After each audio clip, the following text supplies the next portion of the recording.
اعوذ باللہ من الشیطان الرجیم بسم اللہ الرحمن الرحیم خیر الناس من ينفع الناس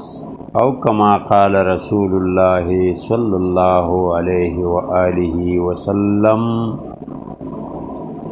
سبحانک لا علم لنا الا ما علمتنا انک انت العلیم الحکیم صدق اللہ مولانا العظیم۔ محترم سامعین و ناظرین، السلام علیکم ورحمۃ اللہ وبرکاتہ۔ امید ہے ایمان و صحت کی بہترین حالت میں ہوں گے۔ کل سرحد طبیہ کالج تخبائی ضلع مردان خیبر پختونخوا کے پرنسپل جناب عبدالواحد شمسی صاحب، جو کہ نیشنل کونسل برائے طب اسلام آباد میں خیبر پختونخوا کی نمائندگی بھی کر رہے ہیں، کی دعوت پر جب اپنا موضوع مزاج کیا ہے اور یہ انسانی جسم میں کہاں سے منتقل ہوئے پیش کیا تو الحمدللہ بہت پذیرائی حاصل ہوئی، جس کا اندازہ مجھے کچھ یوں ہوا کہ سیشن ختم ہونے کے باوجود بھی اطباء کرام کی ایک جمع غفیر میرے ارد گرد جمع ہو کر کافی دیر تک طب سے متعلق سوالات پوچھتے رہے۔ میں نے بھی اس موضوع کی اہمیت کو مد نظر رکھتے ہوئے ریکارڈنگ کی تھی، لیکن بدقسمتی سے وہ ان شارٹ اور کیپ کٹ دونوں میں اپلوڈ نہیں ہوتی تھی، تاکہ انڈیا، برطانیہ، دبئی، سعودی عرب، امریکہ، ملیشیا اور دیگر ممالک سمیت اندرون ملک شاگرد اور شائقین بھی مستفید ہو کر درست طریقہ علاج سمجھ کر دکھی انسانیت کی دعائیں لے لیں اور ان کی دعاؤں میں میرا بھی کچھ حصہ ہو۔ اس لیے وہی موضوع پوری انسانیت کے ساتھ شیئر کرنے جا رہا ہوں۔ سامعین محترم، مزید تمہید سے قطع نظر آتا ہوں اپنی موضوع کی طرف کہ جہان اکبر یعنی کائنات، بگ بینگ اور بلیک ہول نظریات کے تحت یہ کائنات 13 ارب 70 کروڑ سال قبل ہی موجود تھی۔ کائنات کی تخلیق میں اللہ کریم نے زمین کو رکن اعظم بنا کر 3 بنیادی ارکان یعنی ہوا، آگ، پانی اور پھر ان ارکان کے 6 کیفیات یعنی خشکی اندھیرا، گرمی روشنی، سردی تری کو مد نظر رکھتے ہوئے صرف 6 دنوں میں تخلیق کر کے جہان اصغر میں انسانی جسم کو رکن اعظم بنا کر حضرت انسان کی پیدائش کے لیے ماحول مہیا کیے ہوئے تھا۔ ہمارا عقیدہ ہے کہ اللہ پاک فلک جھپکتے ہی اس کائنات کو پیدا کر سکتی تھی، لیکن 6 دنوں میں اللہ کریم کی ایک بہت بڑی حکمت تھی۔ باہر کے اگر آج ان 6 کیفیات میں سے خدا نخواستہ ایک کیفیت کم، زیادہ یا معدوم ہو جائے تو ساری کائنات کا نظام درہم برہم ہو جائے گا۔ آج سے تقریباً 7552 سال پہلے حضرت آدم علیہ السلام کی تخلیق اس مٹی ہی سے کیا گیا، تو یہ 6 کیفیات انسانی جسم میں پہلے ارکان یعنی دل جگر دماغ میں سے دل ہوا، جگر آگ اور دماغ کو پانی کا سرچشمہ بنا کر ان میں سے ہر ایک کے دو دو کیفیات، یعنی ہوا خشکی اندھیرا، آگ گرمی روشنی، پانی سردی تری، جہان اصغر انسان میں اس زمین ہی سے منتقل ہوئی۔ اب جہان اکبر اور جہان اصغر یعنی انسان اور کائنات میں جس کیفیت کی کمی یا زیادتی ہوگی وہی علامات دونوں میں نمودار ہوں گے۔ مثال کے طور پر اگر گرمی بڑھ جائے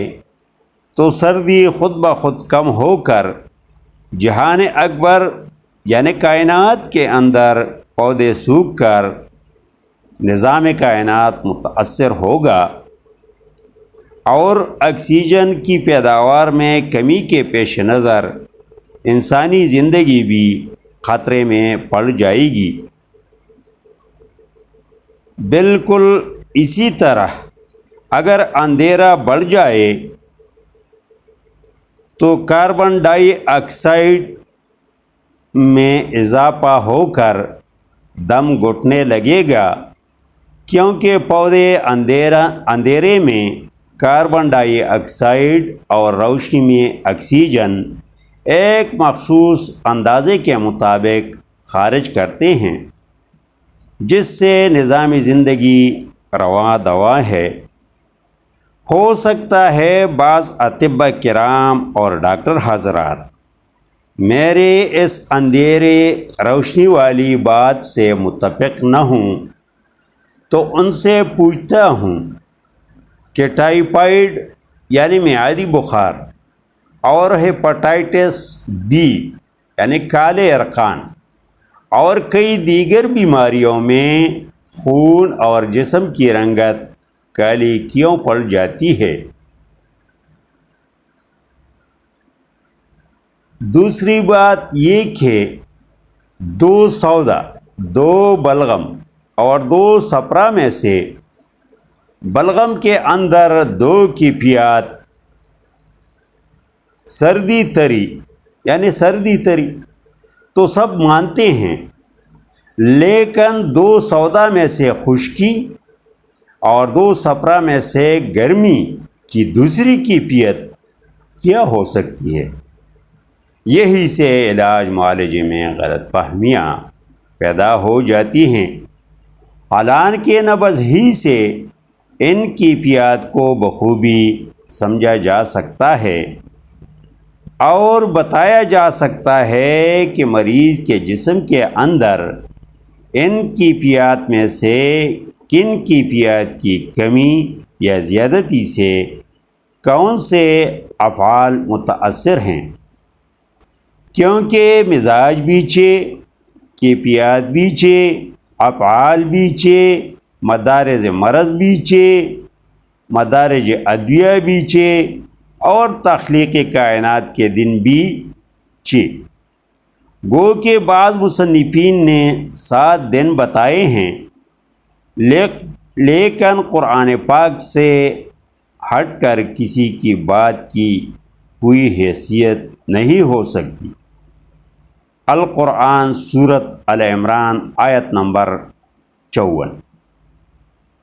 محترم خواتین و حضرات، نبض ہی سے انسانی جسم کے اندر سارے سسٹم کا پتہ چلتا ہے، اس لیے نبض کو سمجھنا انتہائی ضروری ہے، کیونکہ نبض کو سمجھے بغیر دیگر ادویہ تو کیا کشتہ سونا بھی بیکار ہوتا ہے۔ نبض مقام مرض اور درجہ دوا کے عین مطابق زہر یعنی سم الفار سنکیا کشتہ سونا سے کئی گنا کارآمد ہوتا ہے۔ میں یہ بات اتنی وثوق کے ساتھ اس لیے کہہ رہا ہوں کہ میں بذات خود ان تجربات سے گزر چکا ہوں اور تجویز کرتا ہوں کہ طبی خطرناک زہریں یعنی سم الفار، شنگرف رومی، ہڑتال ورقیہ، پارا، کچلا، میٹا تیلیا، دودھ آک مدار یا شیر مدار صرف وہ اطباء کرام تجویز یا استعمال کریں جو نبض سے مقام مرض اور درجہ مرض معلوم کرنے کا گر جانتا ہو، کیونکہ یہ اکثر دواؤں میں استعمال ہوتے ہیں اور درجہ مرض ورم کے لیے بہترین دوائیں ہیں۔ الحمدللہ طبی دنیا میں پہلی بار درجہ مرض 20 منٹ رفتار نبض سے متعارف کرا چکا ہوں۔ اللہ کریم میری اس معمولی سی کاوش کو قبول فرما کر اخروی نجات کا ذریعہ بنائیں، آمین۔ سوال و جواب کے سیشن میں ایک ہم سفر ساتھی کے سوال پر بتایا کہ 75% اور 25% اخلاق کی باتیں روایتی باتیں ہیں جو چلی آ رہی ہیں، دراصل اخلاق کی فیصدی مقدار کا تعلق مدارج مرض سے ہے۔ اگر مرض 75% اور 25% تسلیم کیا جائے، اگر اخلاق 75% اور 25% تسلیم کیے جائیں تو پھر پوری انسانیت میں درجہ مرض ورم ہی ہے اور تمام انسانیت کو صرف اور صرف اکثر دوا کی ضرورت ہے۔ انشاءاللہ پھر ملیں گے اگلی ویڈیو کے ساتھ۔ والسلام۔